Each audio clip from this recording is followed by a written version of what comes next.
Do you know it's crazy because it feels like I haven't done a sit down in ages, and it has been ages to be fair. But I've got another person to take the hot seat. Jamie Phillips is in the building. We're going to get to know him a bit more in a personal level and also get his takes on a few of the topics that's been going around in the Liverpool community. And also, you already know, part of the stream we always do the hot seat, which you get 5 questions, Jay. Normally they're sent from the people from the channel, just what they want to get to know about you. And then at the end of it, there's a quick fire round where you get 20 questions. You got to give as quickly as you possibly can the answers as you can and be an open and as honest as you possibly can. But before we go, bro, how are you, man? Yeah, I'm good. I'm good, all right. Rest of my family, not so. But yeah, I'm all right at the moment. I'm all right. You can find a reason to laugh, bro. It's always a good thing. Exactly. Kids are good, wife's good, life's good. Can't complain too much. Nah, that's cool, man. What's the things you do outside though, man? Outside of the YouTube space, what do you do to kind of decompress, as they like to? Is that the right word? Decompress, chill, relax. Yeah. Do you know what? Just spending time with the kids. Mm. Yeah, I love spending time with the kids, you know. And they grow up too fast, don't they? You blink and you missed it. Yeah. Like the teenagers, you're like, where did that go? So yeah, I like to spend time with the kids as much as I can.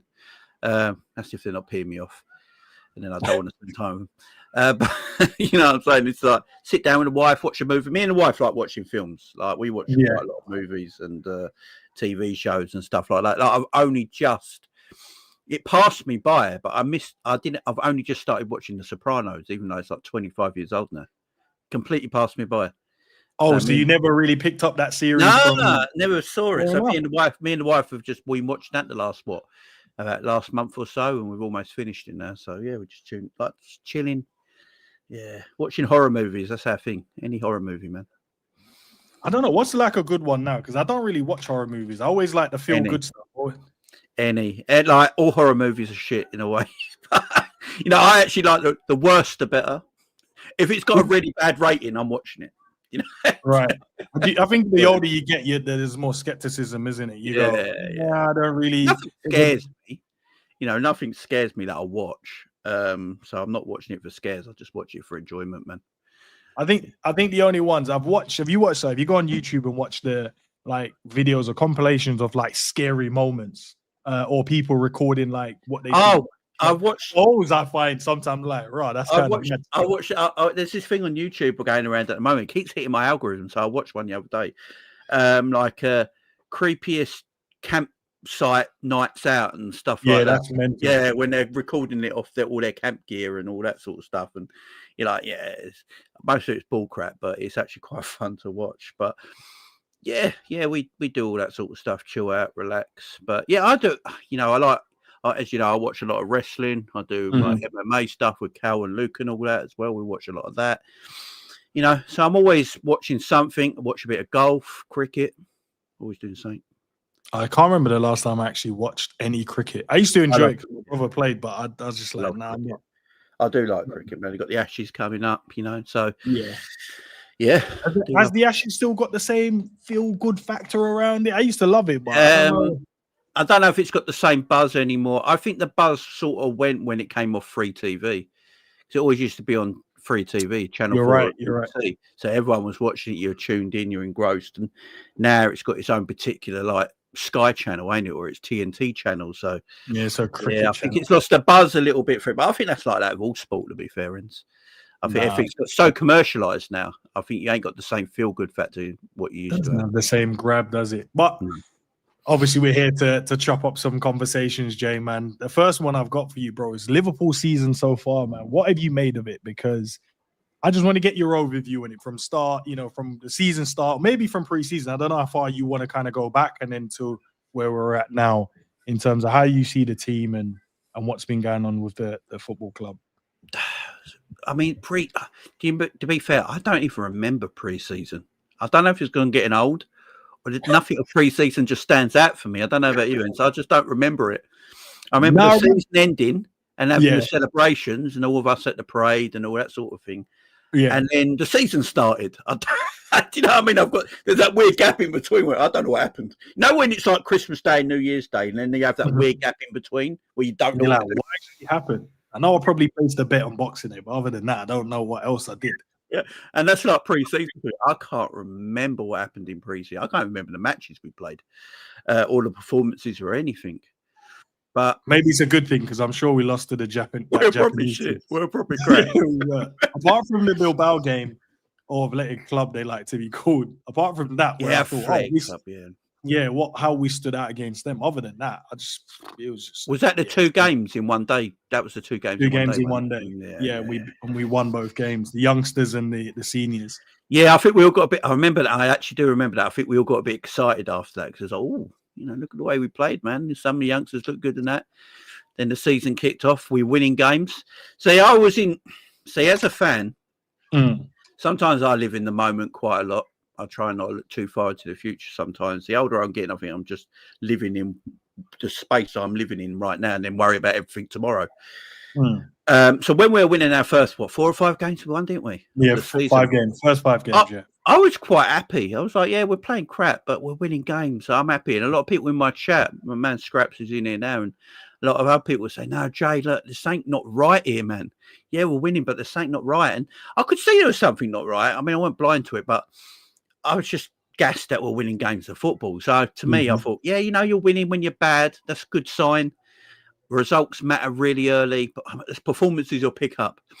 And then not only did performances not pick up, the W's just turned into L's, and it got worse and worse to the point where I started to. I don't know if you notice this, Ends, but I'm quite emotional, right? Right. And, I show my emotions quite clearly, right? Especially on screen in camera.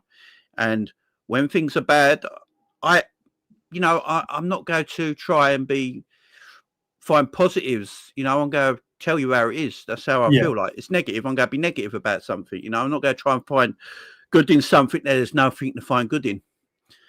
And when it's good, I praise the shit out of things. But yeah, in the last few weeks, maybe I've gone down a bit of a negative route. A lot of people think you do that for clicks and that. I don't really do anything for clicks.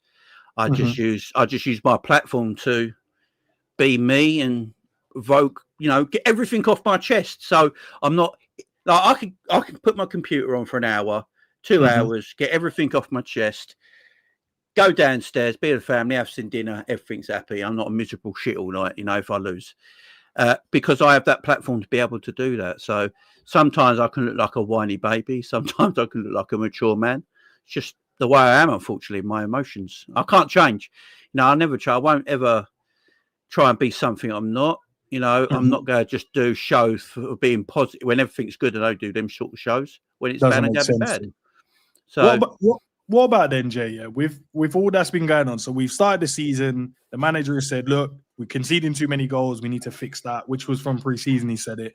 Yeah. Go 5 games, win it. Carragher calls him out at the start of the season. First game said, look, listen, I don't like how we look so open. He fired back. And then everyone's like, shut up, Carragher. You're chatting waffle as usual. And I was like, no, he has a point there. We go games, winning it, lastminute.com. And then now we went through a 6 games that where we couldn't find a win. Even though a couple of the games were close, Chelsea 2-1, Man United 2-1, but we couldn't find a way out of whatever we was in. In those moments, though, or just before that as well, who do you think has kind of stood out for you so far this season, and who do you think has let us down from a player standpoint? And if you want to throw the manager in there as well. Yeah, the manager's let himself down. And this is why I'm big on the man. Like, I get at the manager in the way I've been, and a lot of other people have been, because I believe the manager is better in what he makes himself look, and he's making himself look like a dick, and that pisses me off because I think he's able to coach and be better to what he's showing. I mean, he's not daft. I mean, he's shown that in the last 2 games. I mean, he talks about the way he set up a team against Madrid, who only had 1 big chance against us with that team. Right. That shows me he's a coach. They can do this. He can change tactics on the fly, change systems on the fly for certain teams and for certain games. So there's obviously something about him that he's got that ability in him, and the quality players we have on pitch. So when things are going bad the way they did, I think me and other people that felt like that had the right to feel like that because we're Liverpool Football Club. I'm in my 40s, so I've watched Liverpool a long time, and I demand greatness from my football club. Am I wrong for doing that? I don't know, but that's how I feel. So some other people don't. They like to see a lot of positives in the negatives. But I've been saying this for a while now. I don't think we should police how people want to support their team. Support how you want to support and move on. Do you know what I mean? But yeah, Manchester's got a lot of blame. Player-wise, performances that Szoboszlai has been on fire. Yeah. Look, I've been liking Szoboszlai since we bought him. You know, me and Cal especially. Cal is you know, we always been sort of glazing Szoboszlai and saying he's better than, you know, he's a good footballer. He's doing jobs at the moment that probably don't suit him. You know, I sort of like last season, the Salah had the season of his life without Szoboszlai doing the legwork for him. I don't know. He probably still has a good season, but he made it very clear, I'm not here to defend anymore and get back. He said it after the season ended. And you could see, if you look back on the season now, Szoboszlai did so much running for him on that right-hand side. He gave up his natural game, a bit like when Benzema gave up his natural game to supply Ronaldo. And then when Ronaldo left, you saw the real Benzema again. And I think this season you see more of the real Dominic Szoboszlai in that midfield area. He's just an absolute diamond. I've already said it, for me, he's the top five best midfielders in the world right now. You know, I was listening to you know that podcast with Gary Lineker, Richards, and yes, good. Yeah. They were talking about midfielders today, and I'd love to know what you think. They were talking about eights and the midfielders, but they only put Caicedo in there and Declan Rice. They didn't mention Szoboszlai, and I'm with you on Szoboszlai being really, like, I don't think even the games that we've lost, I didn't look at Szoboszlai as one of the guys that let us down. No, but he never got mentioned by those guys at all, and I don't know why. Why do you think he didn't get mentioned at all? Was there a lot of Yeah, well, Caicedo gets mentioned because of the player he is, but you know, he's a DM and all-action defensive midfielder, and he's a good player, quality player. There's no doubt about it. Declan Rice is a good player. It's a hard subject with Arsenal players, ain't it? Because the whole world comes at you. You can't say nothing. But Declan Rice reminds me a lot of Jordan Henderson. He just does. All action midfielder, leader, captain on the pitch, you know, dragging people through things. There's been a lot of comparisons between him and Steven Gerrard lately. They need to they need to take that out of their mouths and sew it back up. You know what I mean? Because there's a massive difference between Declan Rice and Steven Gerrard in the way they play football. Also, Declan Rice is 27. I think he's almost 27, or he's 27 now. You know, I look at someone like Jordan Henderson and what he did for Liverpool in them Klopp years, and I always thought when Henderson, we didn't notice how good Henderson was till he wasn't playing. That's when you notice how good Hendo was, and I think Declan Rice is a fabulous footballer, but he's not like world class or anything like that. I like Tonali. I think Tonali's quality. Yeah, I don't think he's going to get a lot of the look in because at the moment Newcastle are not doing well. And a lot of people talk about Bruno, but in that midfield. But I think Tonali's a diamond. I really do. I think he's a superb. So I'd have him in there. Yeah, and Szoboszlai should be in there. I don't know why Szoboszlai is not right now. I don't know if it's because Szoboszlai is not getting a lot of metrics now looked at GA-wise with the media when it never used to be, and they pick up on that a lot. Szoboszlai doesn't really need a GA to be a man in the match in a game, and that tells me that if Szoboszlai is not getting assists or goals in games, but he's still man of the match, what that tells me is he's controlled the midfield for 90 minutes. He's controlled the midfield for 90 minutes, and that's what number 8s are meant to do. They're meant to control the midfield, and that's what Szoboszlai's done this season. I don't know what Szoboszlai. Maybe someone in the chat can go and check that really quickly and let us know. But I'm sure he's chipped in definitely this season with assists and goals. I couldn't give you the number, but I'm pretty sure he's definitely got a couple of GAs where you're like, right, he's actually not only just running, but he's actually contributing to the other side of the game. Yeah, he and getting the goals and getting the assists, because he got the assist for McAllister against Madrid with a superb cross, and I obviously missed a gilt-edged chance, you would say, from Florian Wirtz as well in the game. Yeah. The free kick, there you go, free kick against Arsenal as well. He's definitely chipped in. So I don't know why they wouldn't look at it. Do you think it's more the obviously Arsenal doing well, so Declan Rice is always going to be in the conversation. Yeah. Caicedo scored a wonder goal against Liverpool, so maybe he's just there and he's probably the lone wolf in the midfield. Obviously Enzo's there as well, but maybe that's it. But Szoboszlai has definitely performed, and maybe it's just because Liverpool went through the patch we went through that why no one is like, well, the whole team is rubbish. And I'm like, that's not the case because there's players that's standing out. Yeah, I was just saying with Szoboszlai as well. He's got 7 GA this season, so he's doing well in them numbers. But yeah, it might be because Liverpool are not performing, and when teams don't perform so well, they don't believe any players performing. You know, because I spoke about this earlier, and I don't think a lot of people watch 90-minute matches anymore. They watch a lot of highlights, or they just read stats on FootMob or something like that. And you know, if you're watching highlights of games now, especially the way Sky do it, they want to get the best moments of them games. It's usually a goal or assist, ain't it?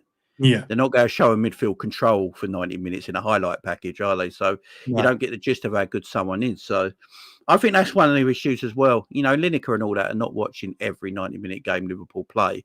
So they probably just assume Szoboszlai's been okay, but because of Liverpool's performances, he can't have been nothing great this season. But because Arsenal are undefeated, apart from the Liverpool game, by Dominic Szoboszlai, I might add, Declan Rice is a standout. And I think it's also got to do with fan power as well. Arsenal fans, to their credit, are the best at PR in their players, like no one else. And the media grabs hold of that, and then they take attention to that, and then they build from it. And yeah, and plus, I think we're desperate for an English star, ain't we? Do you know what I mean?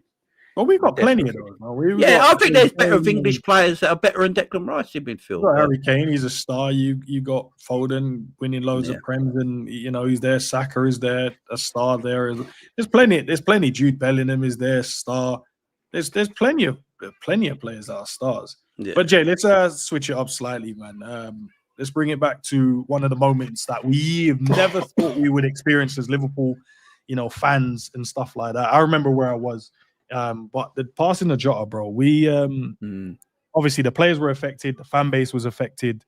I remember because Matt was the one who broke it to me, because me and Matt was gonna have a stream that day, and I was on the Stairmaster doing my thing in the gym, and I was like, yep, Matt, don't worry, we'll sort this out. And he was like, bro, I have something to tell you. And I was like, right. And he broke, and I was like, felt like the earth stood still for me in that moment. I want to know what you where you know what you was doing, and when you first heard it, you know, what you felt.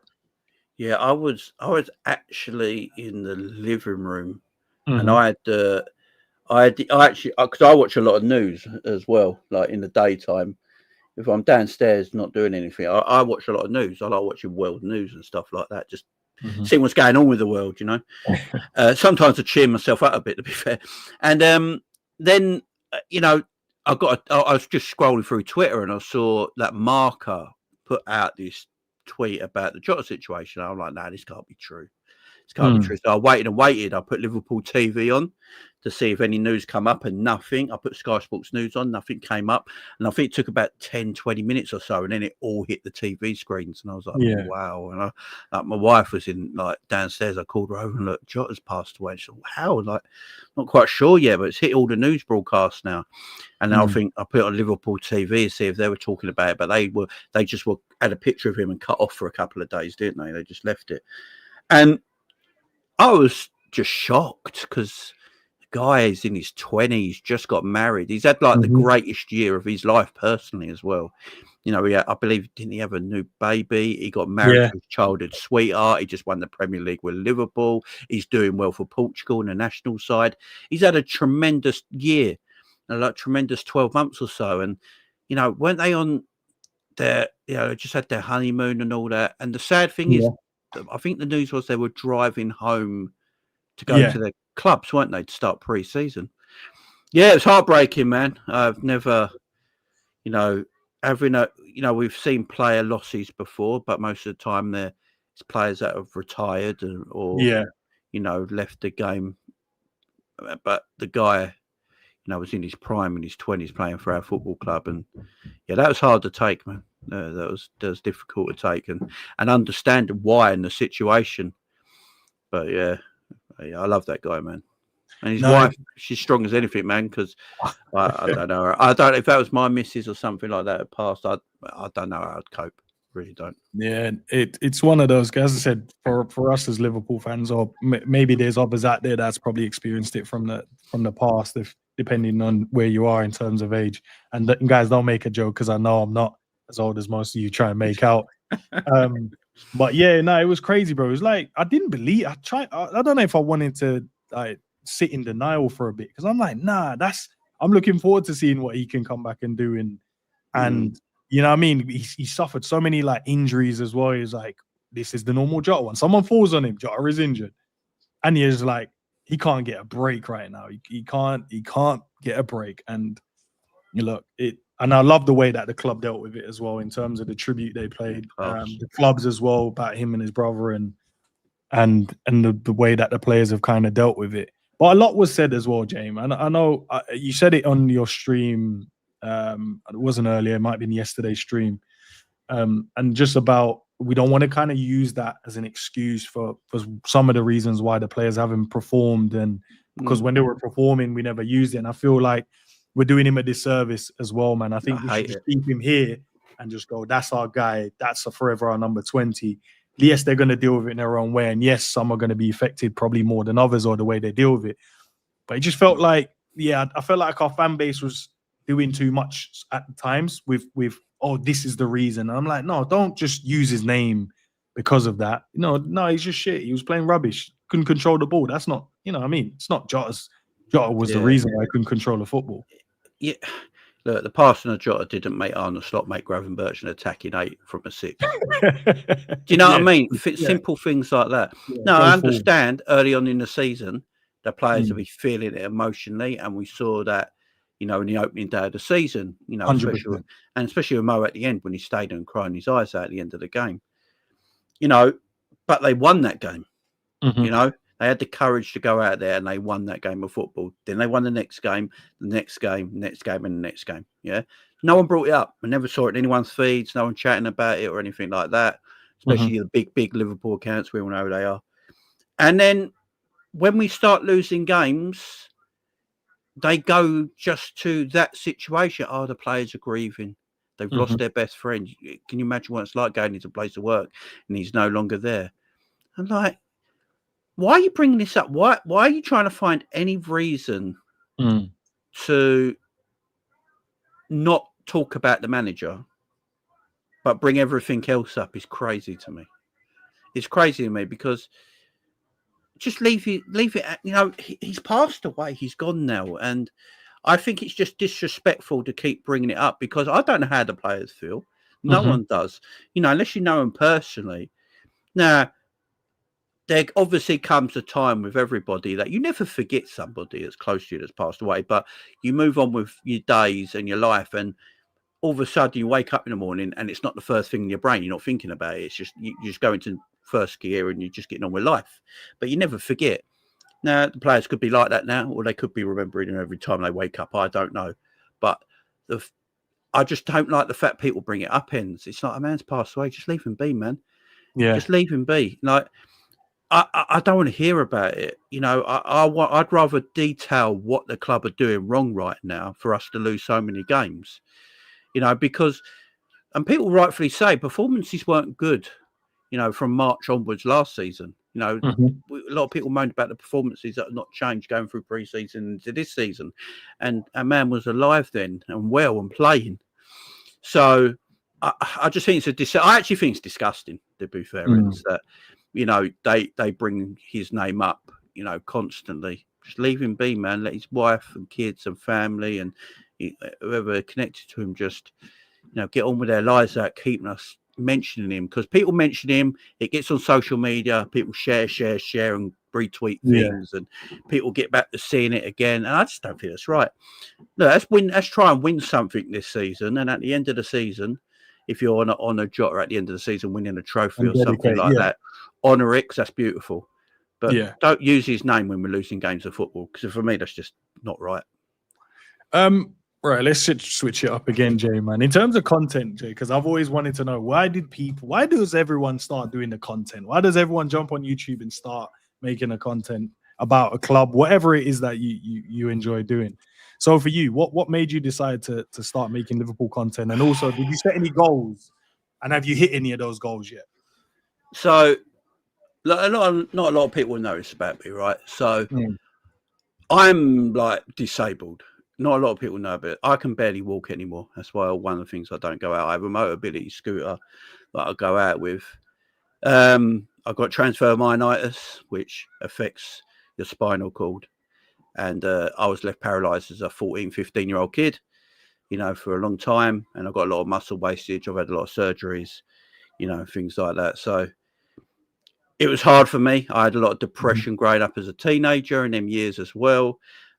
My maturity was terrible because I was in my 20s, still acting like a teenager because I missed all them years because of my illness at the time. Yeah.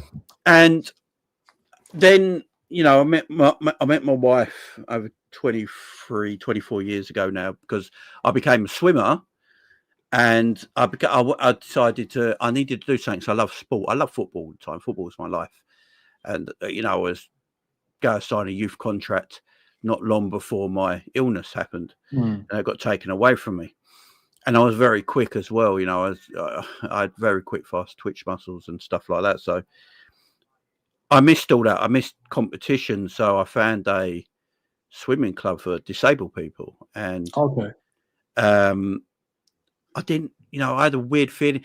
I didn't know what disability was when I was young. You think of so many different things, don't you? Yeah. Back then.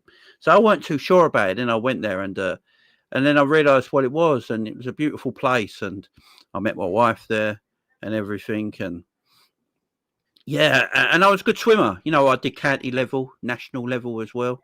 I was good at it. It was something I was actually good in. Then I went into coaching at swimming as well, things like that. But then my disability started to get worse and worse and worse as I got older. Like my hip now. I've not got really anything. Like my hip bones just scraped together. There's nothing there. They fall out, they fall in. It's a horrible feeling constantly. So I needed something to do. And I got my daughter Penny. Everyone knows my Penny situation with spine and all that. And I was like, I want to do something. What can I do? And YouTube is like quite a big thing. And, I know she's going to watch YouTube in the future like all kids do. So, I went like, look, Daddy's disabled as well, sweetie. But look, I'm going to do this YouTube channel, try and make it successful, make a bit of money out of it, look after the family and whatsoever, and show you that, yeah, you've got limitations to you physically, but as long as your mind's working 100%, you've got you got the will to do something. Yeah, do what you can, and that's why I started it. Really, that's why I started it, and then from there, my love for Liverpool Football Club as well. I just wanted to talk about it with people. I was on Coppish quite a lot before I had my own channel as well. So luckily from that, I got quite a lot big following from Coppish. So it grew quite early on. And I've just gone from that to where I am now, loving life, man. I love doing it. I don't like some of the incels you get on the internet. It's a funny old place, but it's about building communities for me now. And I love my community. Like you got your community, Coppish got their community. Everyone's got these communities. We'll share as well. And this is one thing I love about Liverpool YouTube that I've noticed is that we all speak to each other. We're all friends. We're all friendly to each other. There's no rivalries or anything like that. And we share each other's channels. We tell people about someone new coming along, like Becky. Big up Becky. She's got a YouTube channel now. I put it up on my channel. Got people over there to subscribe. I think that's what we do over here. We help each other out. And it's like, there's something about Liverpool fans, like the football club as well. We're just all a big family. We want to help each other. And that's one thing I love at the moment, and building communities. And I love that. If people want to disagree with me about stuff, you're all entitled to have your disagreements, yeah. And no one should, what's it, echo chambers and all that. People like none of that. People are allowed to freely talk and speak. All I ever say in my community, if you're being racist, you're gone. If you're being completely nasty and inappropriate, you're gone. Just keep it friendly, man. You can have banter. Banter's a good place, Banter's a good place. The problem is some people, it's not their fault, but they might not understand the banter, and then they feel like it's a personal shot, and then they get personal back and stuff like that. But other than that, communities are beautiful places, especially the Liverpool community, and that's why I keep doing it now, man. My goal right now, look, I've always said I'd love 10,000 subscribers, and I'm on 8 and a bit now. So I'd love to hit the 10. I'd love to hit the 10K point, and I'll be happy, man. I'm not here to, I'm just here to grow a community and have fun and enjoy life and talk about the thing I love apart from our family more than anything in the world, and that's Liverpool Football Club. No, I love that, because that's similar to, as I said, with the way I tried to build this channel in terms of let's just have a laugh, man. Like, life is way too serious for everyone to just be grumpy all the time, and actually having real conversations and no one shouting at each other and everyone just keeping it respectful, and you have your point, I have my point, we can have a little bit of laugh between it, and if I disagree at the end of it, I disagree. But I feel like when you talk about the guys that come in and they bring across certain things, I think it's where they've gone to different communities and then come back into yours.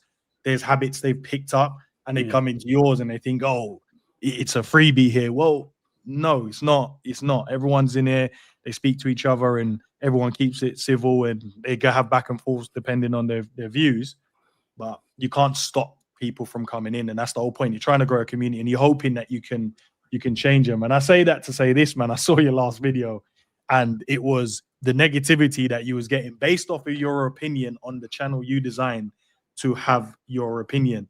So I want to know, have you dealt with those negative opinions? Since, if you stand on one side and for some reason this Arna slot in and out, and it's not whether it's in and out, it's just a fact of he wasn't doing good. We are holding the standard of where we think the club is. And we're like, if you're not going to fix this based on the simple fixes like you spoke about, that you trust that he had the ability to do it in the first place, but he was being stubborn, being a bit naive, going against the ethos of what we built under Jurgen Klopp, what he carried on in his first season to allow him to win the Premier League. But he for some reason, he didn't look like he wanted to do it. But on the back of that, you picked up some negative comments and people calling you that. So how have you dealt with that? Do you know what the funny thing is, yeah? Negative comments are all good. I don't mind them so much, right? I think negative, no matter how much of a backbone you might have and things like that, I think negative comments can make you think sometimes and make you feel a bit shit. No, the one negative comment that I did talk about, that I actually deleted his comment because I didn't name the person, but a lot of people went for him in the comments after, and I felt that was a bit out of order. So I went for you, Jay. So yeah, I deleted. That's because I'm a nice guy. I feel bad like that. This is what I'm trying to say. I feel bad sometimes. Like after that video, and to tell you the truth, I felt bad. I went. Should have actually brought out someone's comments and said that live on thing. And people were telling me, "No, Jay, your channel, do what you want, man. Why feel bad about exactly. it?" I feel bad sometimes, And look, all I said on there is we can support the football club in our own separate ways. Right. I got a platform luckily for me, I've got a platform where I can turn it on every day and chat about Liverpool Football Club.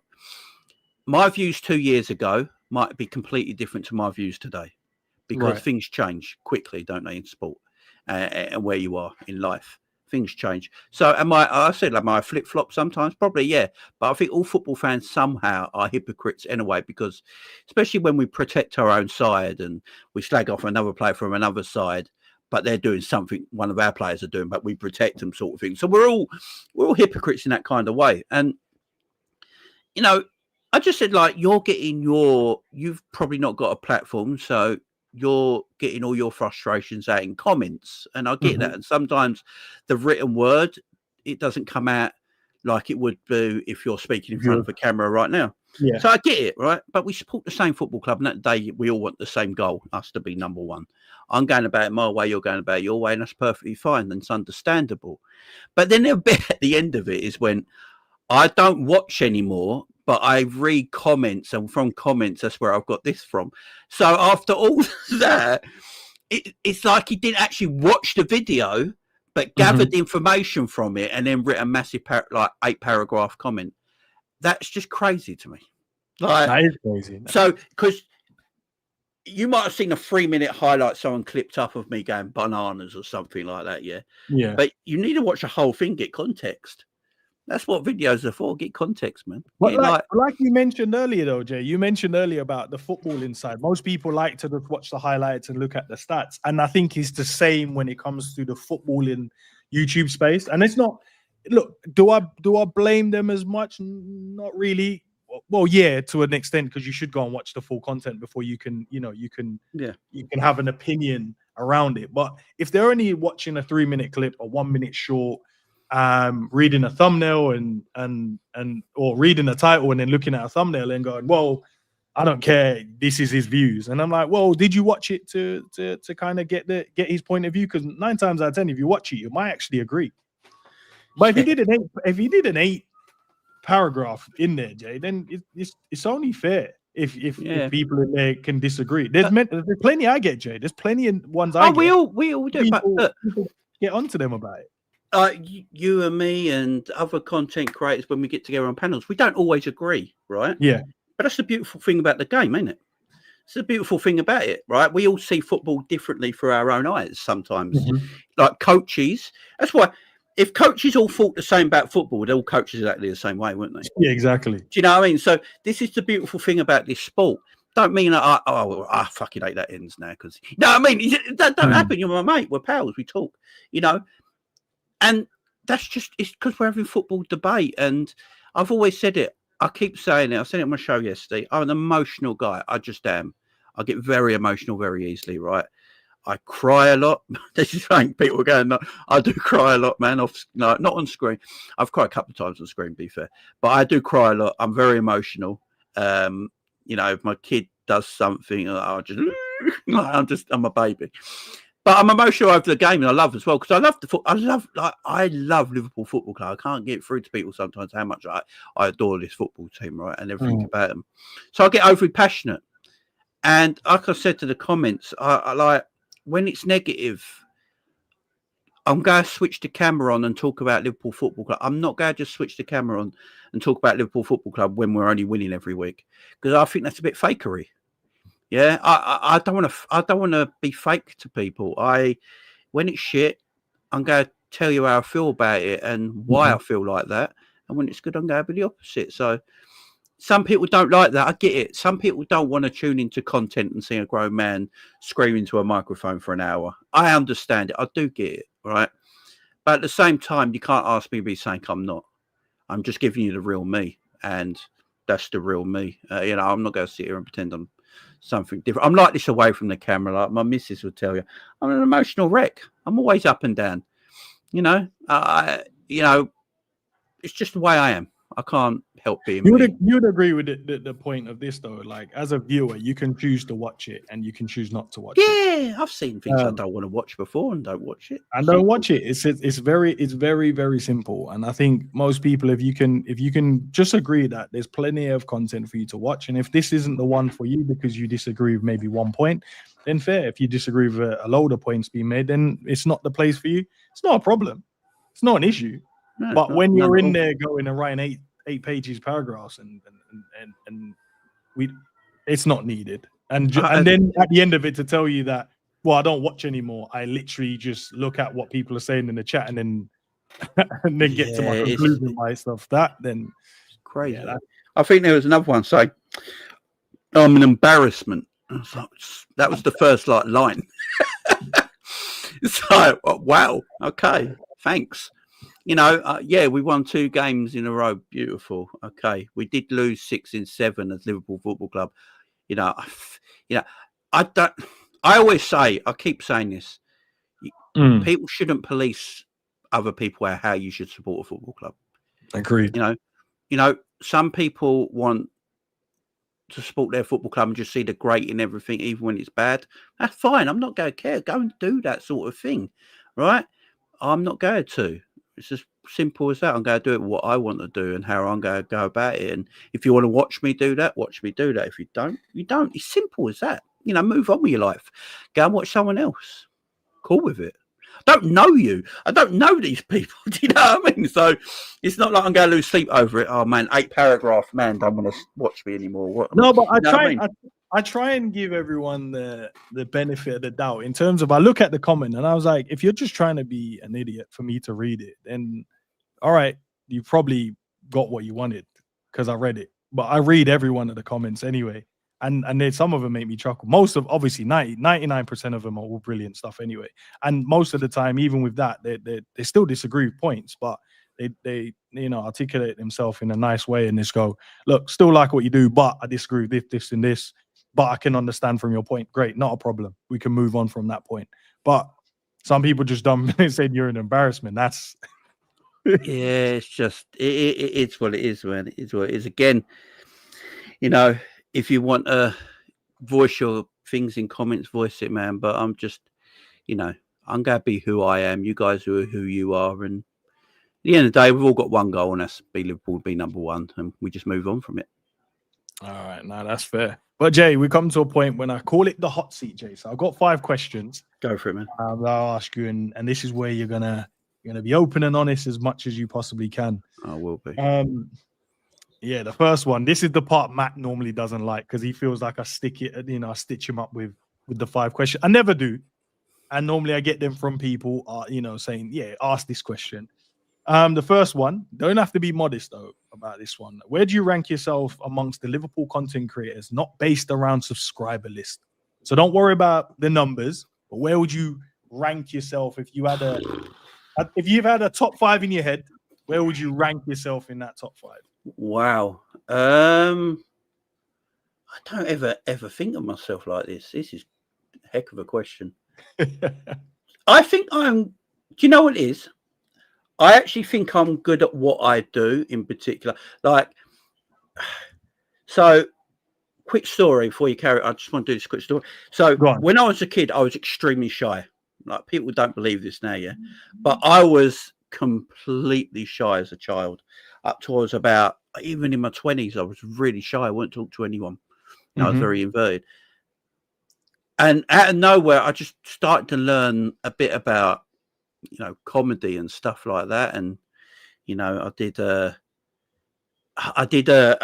done a few stand-ups and stuff like that, right? I've gone down that route because I tried to get rid of my shyness, and it worked a little bit. And in my shows, I try to be like, you're very good on the tactic side ends because you've got that mind for it and all that sort of thing, like Jerry has and stuff like that. I haven't. I'm thick as shit, right? But so I try and stay away from that sort of side of that content as much. Like, I do a little bit here and there because when you talk about Liverpool previews, you've got to throw a little bit in there. But it's not my main setup, if you know what I mean. I do sit on the edge of maybe more of comedy and comedic stuff and all that, having a laugh, being, and then when I'm negative. When I'm like emotional Liverpool fan. But what I do with that, I think I'm quite good at, to be absolutely fair. Look, the best to me is Coppish. It always has been. They're always going to be the best to me. I used to absolutely adore the Red Men before, and then recent times, that's, I can understand why people are upset with them sometimes. Yeah. And why, so I watch a lot of independent, away from all that. So yourselves as well. I watch your shows a lot, even if I'm not in a chat. I do watch your shows a lot, even on replays. You and Savage, sometimes when you two are chatting, it's just fucking hilarious. So I like that. Anfield Agenda, again, I watch a lot of. It's hard to watch him live a lot of the time, but a lot of his clips I do like, but sometimes it's just not for me 100%. There's a load of little ones out there as well, like 12th Man. When he does his shows are good. You got Fozzie and his show as well, which is a good show. Do you know what it is? That because they feel like, now this is not, and yourself obviously, as I mentioned already. Do you know, it feels like you guys feel like you're real Liverpool fans. I don't mean it's disrespectful to anyone else, like, Red Men and all that. Of course, they're Liverpool fans, you know what I mean? But you guys feel like you're proper, real, hardcore Liverpool fans and not as scared to talk about the subjects of Liverpool Football Club that others might not touch because you ain't worried about losing sponsorship from or something like that. So it's more gritty, and and I like that. I like hearing that side of Liverpool chat. Like I said, I don't need a name. I don't need to be told everything positive all the time. I need a bit of everything in chat. So I go down more that route ends. But what I do, I think I'm good at it. And I think that's a beautiful thing about it. My channel is a lot different to your own channel, and your channel is a lot different to someone else's channel, and Coppish and things like that. And I think that's what's lovely. So the community can go, oh, I'll go watch Jamie right now. He's going to be balmy or going to meltdown for an hour. So that's how it'd be cool. And then I go watch Ends and his more disciplined, tactical approach to Liverpool Football Club, his sensible approach to it, because you're very good at it, you know, with the boys and all that. And it gives everyone a lovely, you know, I've got this there, I've got that there, I've got that there. But at the end of the day, I love all of them because they talk about my football club and what I want to listen to. So that's how I look at it personally. Where would you rank yourself, though? Well, I rank myself at the bottom. Don't worry about it. I would go in there if you need to as well, bro. For what I do and how I do my, because I'm very, you know, I do have people come on my channel, obviously, and stuff like that. But I'm very solo orientated. It's usually just me and the camera going at it on my channel. So for that reason, I think what I do and how I hold it up for like an hour and a half, 2 hours, and keep people invested, I think I'm probably as good as anyone in this space at doing that. So I'd probably put myself quite high on that, to be fair, to blow my own trumpet. I suppose sometimes you got to, ain't you? You need to. So, I'd probably put myself right up there. I don't know where, though. I'd have you and me quite equal, to be absolutely fair. And I'm not even saying that because it's you. I'm friends with you. I've known you for a long time now. Yeah. Watch your channel. And I'd put you and me right about equal. I really would, as that, you know, that smaller Liverpool channels at the moment, but still have big audiences. And the reason we have big audiences is because people like what we got to talk about. They like listening to us. They understand that these guys are not in it for the cash or the money. They're actually Liverpool fans, and they want to talk about Liverpool. And I think that's why we got good audiences. And Born and Red, Asim and the Guru, they're great as well. And Avi and that over there, I love them guys as well. So. That's him, his jokes, man. Especially when he crashes out. When he holds it in, but he really wants to crash out a lot of the time. Yeah, that seems like you can tell, can't you? One day he's just going to go absolutely mad at the camera. Just let it all out. This one's a good one as well. So, if you were a footballer, what footballer would best describe you? Oh, if I was a footballer, Mark Noble. He had longevity at one club, I guess. Mark Noble, man. Mark Noble. Limited ability. Got away with it for so many years. Played for his boyhood club. Loved a bit of pie and mash. Cheeky chappy. Yeah, Mark Noble, man. Fair enough. All right. Quick answer with that one. What's one thing you wish you was better at making content on YouTube?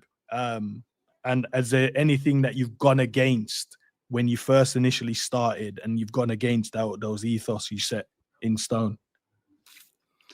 The one thing I wish I was better at, I had more of the mindset of the tactical game. Right. Because I feel like if I had more of a mindset at that, I could really take the channel elsewhere occasionally and do different things. But I don't like doing something I know I'm not going to be good at. You know, because I believe the audience will tell, and will tell you as well, if they don't think what you're doing is good right now. And I'll go someone else to watch that. It's not what your cup of tea is, Jay. So if I had more of the mindset for that tactical stuff, and editing as well. I'm shit editing, man. That's why I don't put a lot of shorts out there or make up or clip up my videos and stuff like that. I am no good at that kind of stuff, man. That's why I do a lot of lives and not a lot of videos, because it's just easy for me to talk for 2 hours, waffle on for 2 hours, somehow get away with it, and then turn the computer off. Do you know what I mean? That's what I do. So I'm not very good at them two things. They're the two things that I am absolutely terrible at. And what you've got again from what you set yourself. So whether, not even like targets, but like if you was like, I want to build my channel going in this direction, is there anything you've now like gone against what you initially set up to do? I don't know, you know, I'm not quite sure. I'm not quite sure. I think originally, like my channel was going to be Liverpool orientated, but I also wanted to talk about all the other like top teams in the Premier League and in Europe at the time, and Right. build like that. But what I noticed going through when I started to do that is that I weren't watching enough football to really commentate and analyze how others are doing, and so I just kept it more Liverpool. And that's why I changed. That's why I've had this rebrand recently as well, because Jamie Phillips Football Chat sounds like I'm talking about football. I'm talking about everything. Everyone knows I'm a Liverpool fan, but I'm talking about everything. I pick different teams, different people on the panel and stuff like that. But for the last 2 years, it's been solely Liverpool orientated, like to the max. Yeah. I'm like, that's why I rebranded it and just made it sure, like, this is just a Liverpool channel. Everything else I could do on my big up channel. That's a different stuff for that. But it's just so. Yeah, maybe going away from that. Maybe if I watched a bit more football and sat there and watched the City games more, but I did to start with, and then I sort of like family, kids doing other things. And I wanted to put Liverpool more first, so maybe that. No, fair enough. And then the last one, but not least, actually, no, there's two more. Apologies. From the YouTubers you speak to, I need you to pick your 11-a-side football team. Wow, 11-a-side. You speak to quite a few people, so trying to work and out. You also have You have to put them in their positions as well. Wow, have I got 11 people I talk to? I know the chat can't wait to hear where you put people. Wow. So you want to start from goalkeeper and then I'll start from goalkeeper. Hmm. I'd have a Sam in goal. I don't know why. I just feel like he should be a goalkeeper. Because he's funny. I reckon he could irritate. I don't know. Barmy wants to use your goalkeeper. I'm going to put Sam in goal. I'm going to have Jerry as a centre back. Mm-hmm. I think he plays there anyway, to be fair. Yeah. Who else? I'd have Matt next to him, I think. Matt is a winger, though. Yeah, but he's tall as well. He's a big guy. I don't want a 6'1" winger. If you're watching, that's what I don't know. Or and you're tall as well, aren't you? So maybe you at the back. Maybe you and Jerry. You and Jerry might actually do a job. Me and Jerry. Yeah, you and Jerry. You and Jerry is my two centre backs. Was that quite? Matt might have the IQ for the defense. Yeah. Enns and Jerry as the centre backs. The Sam in goal. You're gonna need us at centre back because he might flap at stuff. But I look at Cav and Cav looks like a left back to me. So I go left back Cav. It's giving me them Robbo vibes. It's giving me Robbo vibes. Is Cav. I'll leave right back. You need a right back now. You need a what formation you going with, by the way? 4-3-3. I keep it new school. Okay. Right back. Who should Mike Dass at right back. There you go. Yeah, we're gonna have to play on the right side. I'll play on the right. No, actually, Jay, you play on the right side. I'll play on the left. There you go. Right in the midfield. I'm gonna have G in the midfield because G loves midfielders, and G's man is Iniesta. So I'm gonna have G in the midfield. I'll give you a bit of insight. He used to be a winger as well. Academy level is a winger.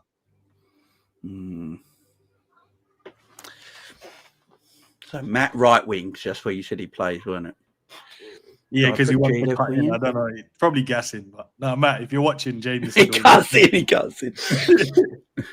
So it's Cody Gakpo. Is that what you're telling me? Yeah. All right, and G off the left, then Matt off the right. Midfield now. Who do I talk to? Who do I bloody talk to? Cal. Yeah, I'll put Cal in midfield. Then I'll put Cal in midfield.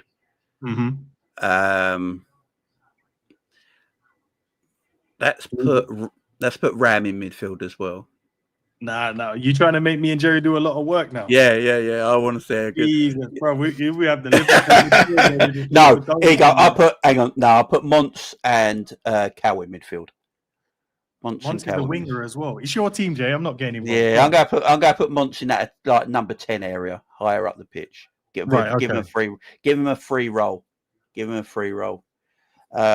gonna put. Can I put myself in? Or is that of course you can. I'll put myself in. I'll put myself in midfield because that's where I did play. I was a midfielder.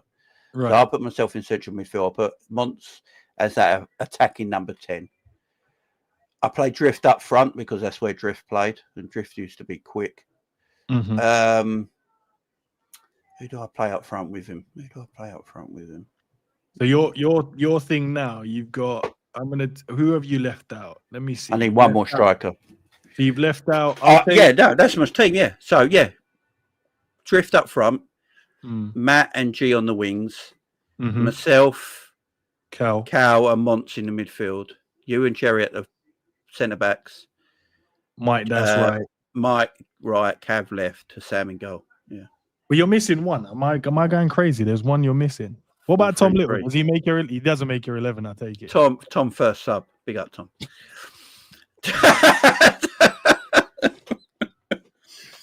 And we'll have Grizz as manager. Grizz can be coach. No. We need tactical. We don't. We need tactical. Nah, you want a tactical coach? Yeah, we need someone that's gonna. Because listen. We got Cal said he's a maestro and he can dictate. We need you. And you explained yourself as the similar style of midfield. You said Mark Noble, so I don't know if they're similar, but you got those two. You're gonna need a tactical coach that's gonna be able to put that all together. Who is a tactical coach that we can put in here?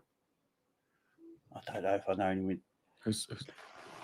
All right, I'll throw you a gaffer. I think you should potentially. Hang on, Savage is a unit. Where does Savage play? Everywhere you can play him. To be fair, footballing IQ is high, so he can go anywhere. Right. Hassim as coach. That's an interesting one.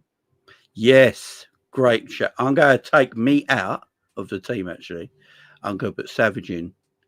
Savage, that bulldog in midfield, right? And then I'm going to have Hassim as the coach because he does tactical breakdown. Yeah, he does. And then I'm going to have K-Mac as my stats guy. As the data. There you go.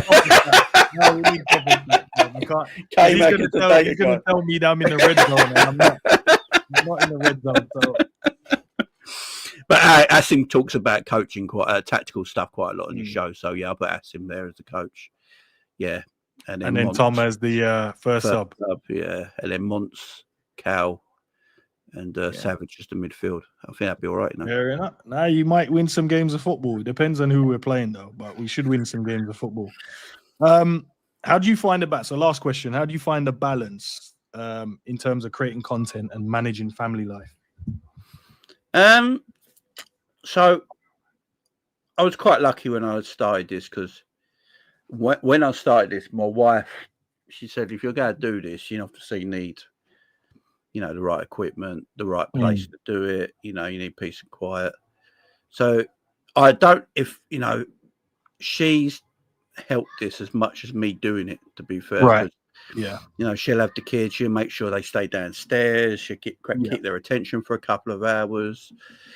She'll tell them, look, don't you go out there and bother your dad. He's doing shows and all that, So I've got to put a lot of it down to her. I really do. I tell her that a lot, And then she what? So my computer broke about 6 weeks ago out of nowhere. My computer just broke. She just went and bought me a brand new computer. Just went on Amazon and went, here you go, you got a new computer. It's coming tomorrow. It's like, cheers. So yeah, a lot of it is we're a team in this house, and she's got her own adventures, her own business as well. She does a lot of, she makes her own clothing and all that sort of stuff. So, when she's doing that, and she does a lot of shows, and she does a lot of, she takes her stall to Comic Cons and all that, because she makes a lot of stuff for Comic Cons and stuff like that. So, when she's busy doing that, and I'm not doing this, I'll have the kids, look after the kids. Then when I'm doing this, you do that. So teamwork, make the dream work, they say. Exactly. That's what it is, though. It's, you know, my wife's my best friend, you know, and you know that my kids are my kids, so we just always have helped each other out. It's always been us against the world. That's how we see it. You know, even in life away from all this, you know, public life, private life, we've always said it's us against the world. We've always had that about us as a family. So yeah, it continues to this day. Shout out to the missus for sorting that, Yeah, because man. that's a good thing as well when they notice the little things. Mm. And they go, right, the computer's broken, don't even worry about it, let's just sort it, because I know that's something you want to do, and I'm back in your play. Yeah. But those are the hot seat questions. They weren't as bad. Matt complains a lot about them, but they weren't as bad. To be fair, Right, there is one question. There is one question I think I should talk about. Go on. Right, we want to be real. So Scraps asked in the chat about myself and Savage, yeah? Yeah. All right. So when I first started this, Savage, not a lot of people know, helped me out quite a lot. He was really nice to me. He was really good to me. Came on the show, helped me out a bit behind the scenes and stuff like that. And, you know, a couple of years ago, I weren't in a good place. I just weren't in a good place at all. I was physically dying. I was on so many painkillers that my emotions took over me, and I wasn't thinking properly, and I was being a prick, not only to Savage, but a prick to other friends of mine. I was being a prick to my family and stuff like that, because I was in a world of hurt and a world of loss, and going through a bit of depression and stuff like that. I went in a good place. Right, I wasn't in a good place at all. And, you know, I took it out on Savage a little bit behind the scenes. And he has every right not to talk to me, by the way, guys. He has every right not to talk to me. I don't know if he's watching right now, but, you know, I'd still like the guy. You know, we go, you know, it was going through back and forth sometimes, you know, and, you know, there was a show I think K-Mac was on your show not long back, and him and Savage had a falling out, and then brought out my name from nowhere when I was on holiday when it happened. I was like, what has this got to do with me?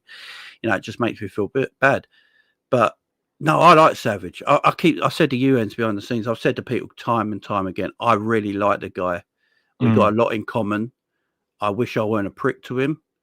You know, I was going through a bad time in my life. He weren't the only person I was being a prick to at that time. And bad things were happening to me. I can't really explain, because, you know, I was not in a good place, and he's got every right not to talk to me.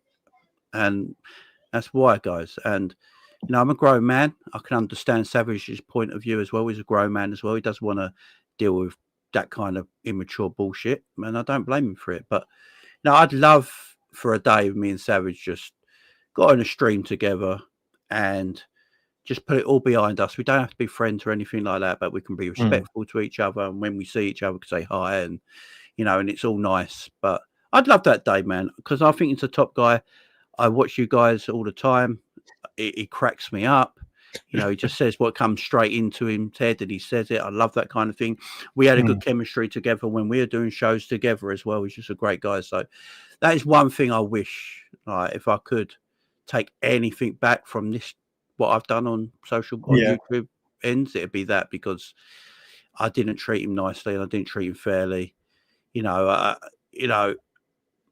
and that's down to me, man. That's all down to me and not him. And as I say, I don't blame him for him being the way he is with me right now, and he has all the right to be as well. So yeah, I love the guy, and if we can just patch things up and just shake hands, move on, wipe our mouth, and just get on with life again and be peaceful with each other and be absolutely fine, man. So yeah, be up to Savage, man. I just wanted to say that because, you know, we're doing a show of honesty and truths and all that, and I think it's fair to me to be honest and truthful about a situation, because a lot of people ask me to this day, you know, what's happened between you and Savage? What's happened to you and Savage? And it's like, this is what happened. You know, I was a prick. Yeah, I was the C word, right? I was a knob, but I was going for a bad time in my life when it happened, and yeah. Let's see what happens in the future. You never know what the future holds, man. But I've got some quick fire for you, Jay. We're not done yet. Quick fire now. You get 20 questions. I think the first part is around Liverpool and football in general, and then the second part will be around movies and series, just to wrap the show up on that as well. So, first Liverpool match you ever watched? First Liverpool match I ever watched. Do you know, this is why I supported Liverpool. 1989, when Liverpool lost the league to Arsenal. People are going to say, that's random, Jay. Why didn't you support Arsenal? It's because my dad's a massive Liverpool fan, yeah. Absolutely huge, right? And the one game, how old was I in 89? 9 years old? Yeah. And he sat me down. I was 8 or 9 years old. He sat me down and went, look, no, I didn't really want. I liked football. I didn't want to sit down for 90 minutes. Do you know what I mean? I'd rather go and play it than watch it at the time. I sat down and watched it. The game finished. He got one of them massive pub ashtrays, threw it at the TV, and the TV blew up. Right. My mum screaming, making the roast dinner at the time because it was on the big match on ITV. If people are old enough to remember the big match on ITV, right? And then I was like, shit. I was looking at my dad. I was looking at the telly blown up. My mum's like throwing a chicken all over the place that she's cooking. Like everything's going mental. And I'm like, what? Wow, this means a lot to my dad, man. I can't support the other team. You know? If he did that to the telly. Yeah, so I became a Liverpool fan in 1989 and I've never looked back, man. Never looked back. Fair enough. Favorite Liverpool player of all time? John Barnes was the first Liverpool player that got my attention. And he was my hero when I was younger, and I always tried to imitate John Barnes.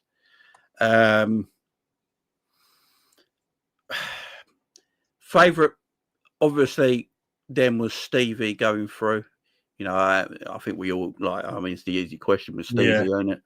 And then I got like in generation. So I got my Barnes generation, I got my Gerrard generation, and I got my Mo Salah generation. So they're my three. But Barnes was someone I absolutely loved and adored when I watched him play, and even the little bits that I watched when I sat down and watched football, because a lot of the time on TV was the big match, and the big match really only showed the big club, and at the time it was Liverpool, so they were on ITV quite a lot. So you'd see John Barnes, just the way he moved and the way he ran, and I thought, wow, that's just crazy. And then then it was Stevie, then it was Salah. Fair enough. This one's crazy, by the way. This is what I'm saying about the joke Savage started, bro. This guy once said, then schoolmates of Jesus Christ, Moses. Mary Magdalene. That's crazy, man. Nah, that's mad. All right, I'm going to put you on the spot then. Klopp or Gerrard? Who was more influential to the club? Whew.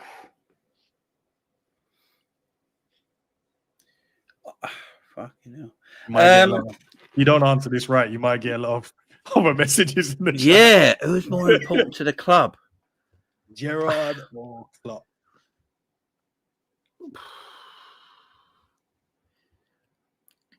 As a manager, I've got to say Jurgen, because we became the team. We became the team. There was a 2 or 3 year spell for me where I believe Liverpool were the best team in the world under Jurgen Klopp. That 17, 18, 18, 19. Them 2 years, I've never seen football like it for Liverpool. Since the Dalglish days in the late 80s, early 90s. Yeah, the foundation he put in place, we were the best team in the world. Everything was beautiful. Was it like almost 200 points in 2 seasons? Say stupid like that or whatever it was. That I think we were the best team in the world then. So I will say Klopp. Stevie, for what Stevie did with teams that weren't on his level, and he got them through games and won things. We probably don't win the Champions League in 2005 without Stevie. Yeah, Rafa Benitez tactically put that team there. That team should have made the 2005 Champions League final. Let's face it. I look back at that team compared to what we was playing against, and to this day, I watched the replay of that whole game quite a lot. And how did we win that? Yeah, it's just. Yeah, and that was down to Stevie. So it is a difficult one, but I think where we are now, I just can't forget them years under Jurgen being the best team in the world. We were never the best team in the world under Steven Gerrard Liverpool, and that weren't his fault.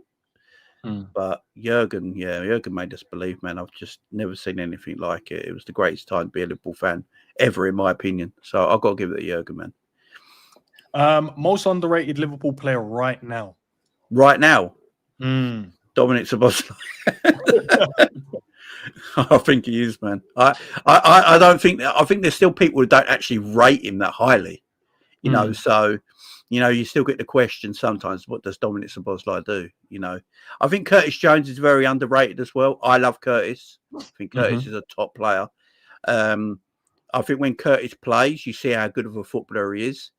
And sometimes I think if his name weren't Curtis Jones and it was Curtis Azenio or something like that, he'd get probably more praise than what he does. But yeah, I'd say Curtis Jones. Actually, I'll change my answer to Curtis Jones because I think Szoboszlai is starting to get that love now. Yeah. I don't think Curtis Jones still got it. I think people still think he's too arrogant and stuff like that. But you know what? I love his arrogance. I love it. You know, when he told the world, yeah, we play through me now. I was like, yeah, stand up, young man. You know what I'm saying? Like, I like that. So yeah, I'll go Curtis Jones, underrated. One word that describes Anfield on a Champions League night. Universal. Fair enough. If you could bring back any Liverpool legend in their prime, who would it be? I think that's an easy one, isn't it? Oh, it depends on what you think the team needs now. Yeah, the easy answer is Stevie, ain't it? That's what I think everyone will say. And I think Stevie in this midfield right now is just, it just takes you to a different dimension. I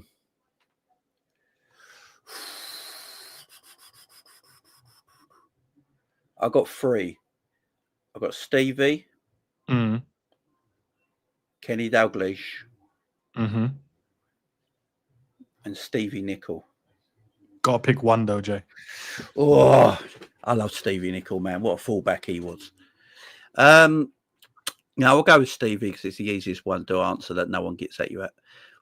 So I'll go with Stevie because I could say Suarez or a Torres or anything like that, but I'm just trying to think of Steven Gerrard in this midfield next to a Gravenberch and some Szoboszlai and stuff like that, and it's like it could anchor the midfield and just go on, boys, you go, I've got this, you go and do your thing, and just anchor the midfield, be our Pirlo, in his older ages. That's what I think.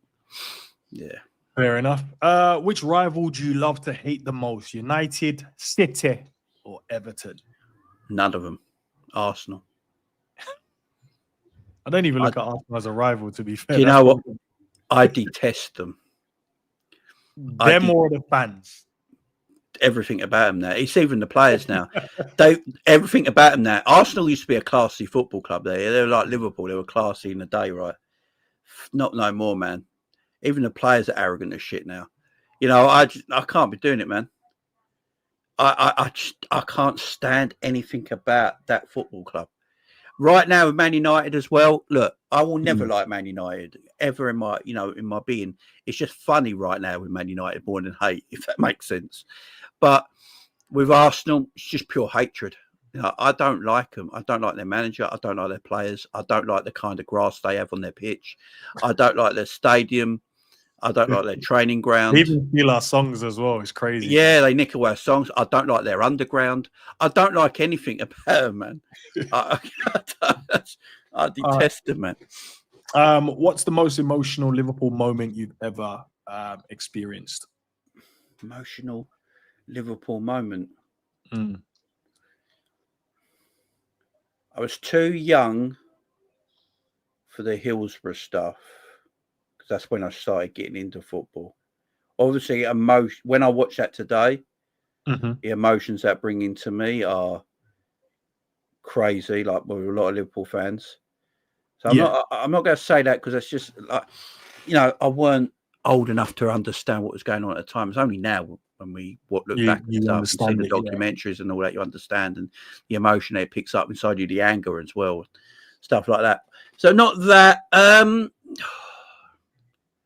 Most emotional, I would say the 2005 Champions League final, because we shouldn't have won it, and then coming back and winning on penalties was very emotional. But I'm only emotional by now by looking back on it, because at the end of it, me and my old man were completely drunk, and I don't remember the last penalty going in. So, That's yeah, I had to watch it back. I'd actually say the most emotional I got was when we beat Tottenham last season at the end of the season. Because you knew what it meant. Yeah, because we won the league before. I've seen us win the league before. Obviously, it was COVID time. We couldn't celebrate. We could barely leave our front door to go and bang some pans outside. You know what I'm saying? It was just, it was a crazy time and a crazy world we lived in. So I was happy. I was gassed about us winning the Premier League, but it didn't feel as emotional as it did this time because everyone was there. Everyone could experience. The stadium was full, you know, and everyone was experiencing the party atmosphere, the emotion that came out of everybody. That emotion, really got to me. And I watched that game back quite a lot. I've got it kept on my Skybox. You know, I go back and watch that every day. Every day I watch that game. And the gaffer played some good football that day as well. So that exactly. So the passing of Jota as well on the Preston North End game in pre-season. That's one thing I do. That's coming back to me now about pre-season. I think it was Preston North End when it was the first get together for Liverpool against anybody, and they did the celebration. And I remember watching on Liverpool TV, and the two commentators were just crying. You know, it's crazy because there was a stream he was doing, and I remember all of us just went quiet. And it might have been that game, to be fair, but it was the game, and I was just like, yeah, this is. And I think once the fans started singing "You Never Walk Alone," and then they went into like singing Jota's name, and I think that. And it was the Preston fans as well. Seeing everyone came together at one moment. It's like football didn't matter for a minute. We all came together as human beings to celebrate the life of somebody, and that really did get to me. Yeah, that really did get to me. That on an emotional level like that, on a sporting level, the Tottenham game. Yeah. Salah leaves or Virgil retiring, which will hurt more? Oh, fuck you. I'm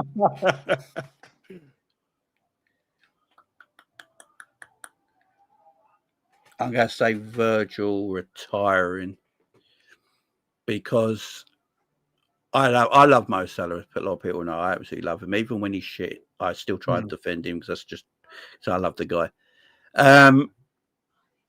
But I think we can play in a different way where he can be replaced, not by another player, but you replace him with different goals. And like Isaac takes up that role with Ekatike. You play a two up top and you replace the goals, As a defender, I don't know what defender you tell me you go and buy that can replace Virgil van Dijk. What I've seen Virgil van Dijk do since he's been at Liverpool. Feels like you'd have to have a whole back line to do the job. He's the greatest. He is the best centre back.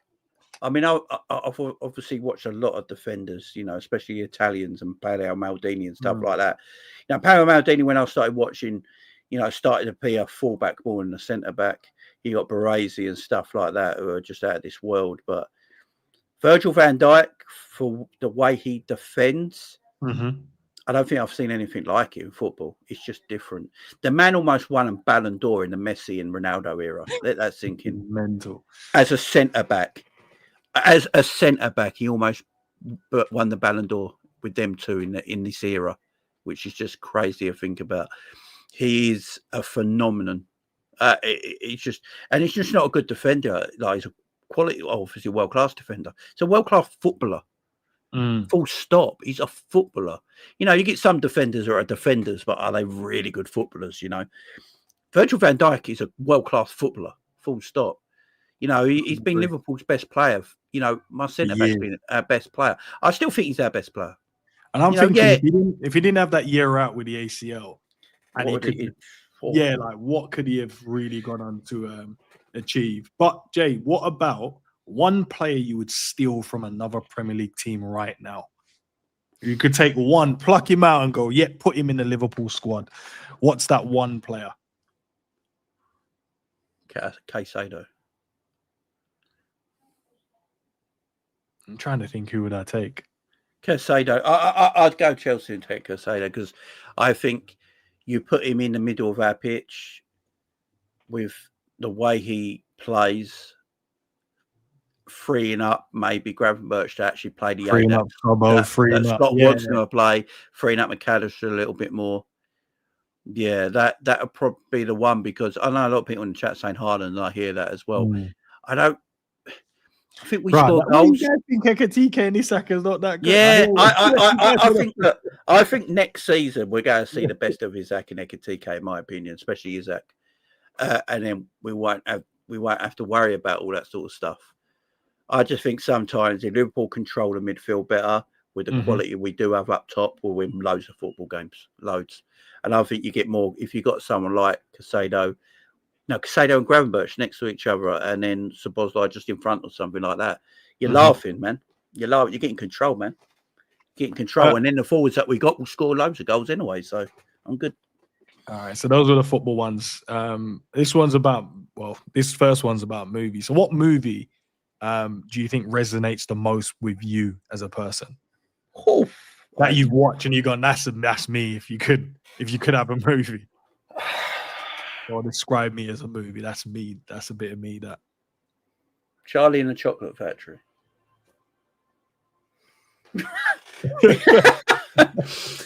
Yeah, you know them. Obviously, Charlie. He's quite a shy kid.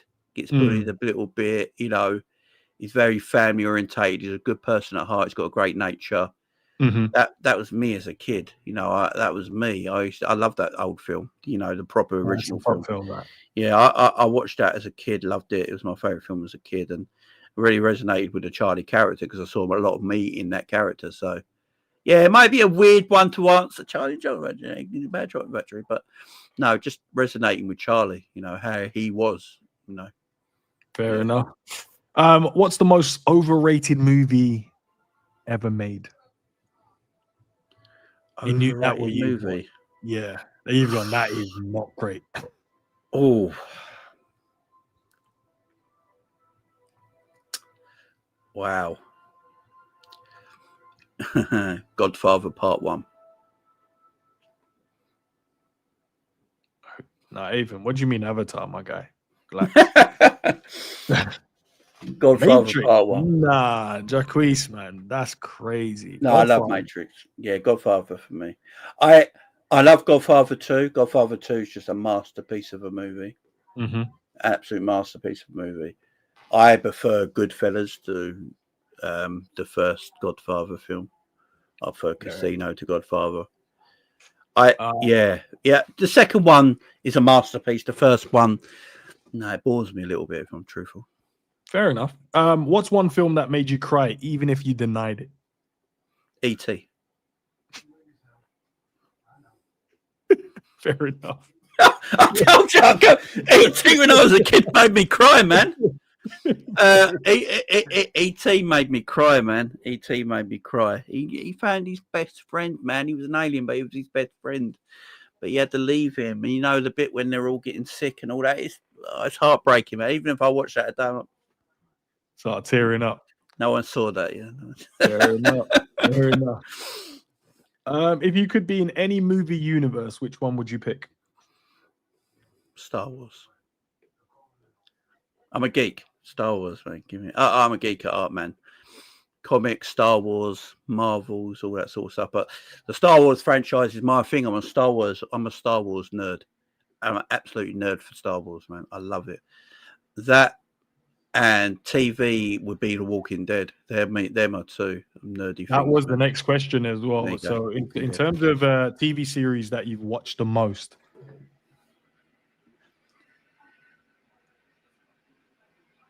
what would you say your TV series that you watch the most is, Jay? It's definitely look, Walking Dead. When I started that, I loved that program. You know, I followed it all the way through.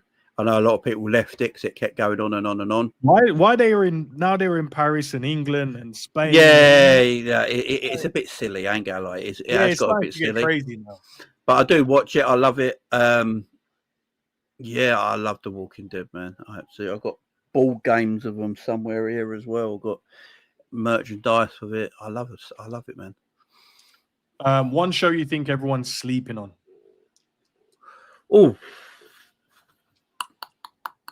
sleeping on one show everyone's sleeping on. I don't know, you know. It was good, but no, if you mention it to someone, they probably said, "Nah, that's just stupid." Oh, trying to think of shows. I don't know. I have no idea. show. I'll tell you what I really liked that not a lot of people watch because it might be on Amazon is The Boys.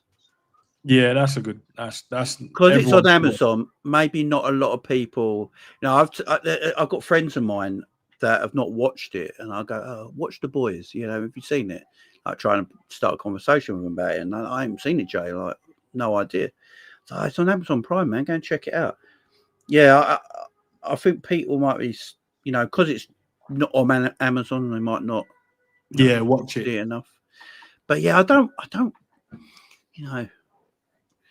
Ted Lasso. See, I've never seen Ted Lasso. True Detective.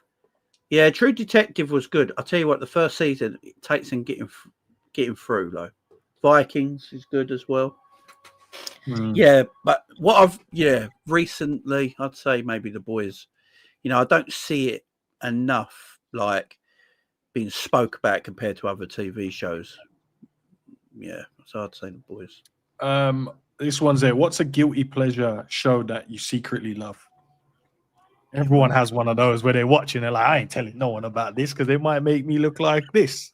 Okay, all right. Softy. This guy make me look. Sex in the City.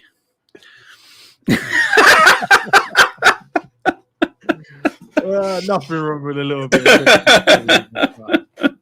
Whatever floats your boat. And the last one, Jay, if you had a Netflix documentary made off your live content creating family, what would it be called?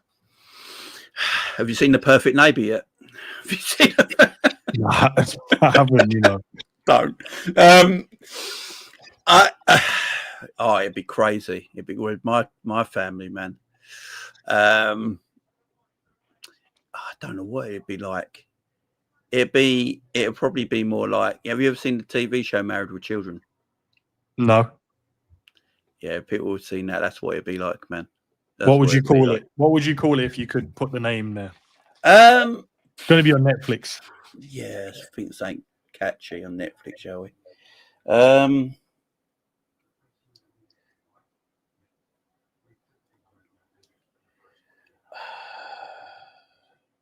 You want to be generic and call it the Phillips, but yes. Yeah, the Phillips. Can you imagine? Everyone's like, this is a show about screwdrivers. I mean, the Phillips Home Truths, something like that, maybe. Yeah. The Phillips Home Truths. I'm not sure. Yeah, Home with the Phillips, something like that. You know, just us. Yeah, meet the Phillips. Meet the Phils. You know. Well, listen. Married to Jamie, someone just said in the chat. Married to the game. There you go. Married to the game. Well, listen. I appreciate you taking the time out and no, I loved it. And doing the sit down. Listen, it's how it is. You get to break stuff down. People get to know you on a different level as well. Some crazy answers and some of the stuff that people have probably learned about you today, which is normally good as well. Chat, who do you think I should have on the sit down next? Because there's a couple I haven't done. Like Cav, I needed to do it with him as well, and I haven't. I think me and G's done one, Sav has done one. We need probably season 2 with those two. I think Jerry, I haven't done one with him as well. Cal, you guys have seen. Matt, you've seen. Drifty, you've seen. So there's a few. I need who else they said I have Zabiri they mentioned to me as well. I haven't done one with him as well. Elon Musk, I don't think I have that kind of financing. Can you imagine? To try and get Elon on. I'll tell you, Siberia would be a good one. Yeah. Siberia would be good. Sam. Yeah, once he stops running and hiding from debating me, but yeah, I'll get him on. I'll ask him and see what he says. But Jay, hope you've enjoyed it, man. Hope loved you enjoyed it, man. Loved it. Absolutely loved it. Hour and a half went by like that. Yeah, loved it. Any shows you've got coming up over the next few days, or today? Actually, you've got. No, I had to move my call-in show till Sunday, just for the fact because of Sam's changed his show till 10 o'clock to 11 instead of 11 o'clock. So. Yeah, and I ain't had dinner yet. Got to go and get some food in, then do a Sam show at 10. So I've moved my calling show to Sunday, which I think it might be better anyway, because then people can come on and if Liverpool win or lose, they can actually have more of a say. And Saturday night around 10 o'clock, I got my match preview for the City game as well. So yeah, and then I got my watch along on Big Up on Sunday. So sounds like you got a lot of stuff coming up. Yeah. For me, I don't think I've got anything planned for tomorrow, but I'm sure I'll find something to speak about. I did see a few topics that I wanted to bring to the people as well. I always find the good stuff. Sunday we've got the game, which will be have the build up, and then we'll have the call-in show after that. So hopefully we're talking about a win. Yeah, hopefully we're talking about a win, and not loss. And I think the manager will win this game. Call me a top red, which the guys have called me on the panel. So you are now. You're a top red. Yeah, I said we'll win. I think we've the manager's listened to the tactical change that we've thrown at him, and he's done it. And now we're winning games of football. So if he goes back to I don't want to call him names and say some stuff, but if he goes back to the random stuff he was doing with the gaping hole in the midfield, then we will have a problem. But yeah, I don't want to see any more donuts. You know? Nah. Not anymore. Jamie's channel was linked in the title, guys. So if you haven't, I'm pretty sure most of you have, but if you haven't, you can go and head over there and subscribe to him as well. But Jay, I want to thank you, man, for coming and sitting down with us and having a conversation, man, breaking it down. But guys, if you've enjoyed it, leave a like. If you haven't, then it is whatever. I don't know how you haven't enjoyed this. And subscribe to the channel if you're new to it, and keep sharing the stuff out. And I've also timestamped it for you lazy people as well. The ones that can't be bothered to watch the whole podcast, there's timestamps. You can go to your favorite part, and people do like a timestamp nowadays, don't they? Yeah, you gotta go and watch it. But until I speak to you guys soon, man, enjoy your day, man, enjoy your night, wherever you are around the world, and big up from me and Jay, man. Peace out, peeps. Yeah, see you later, guys.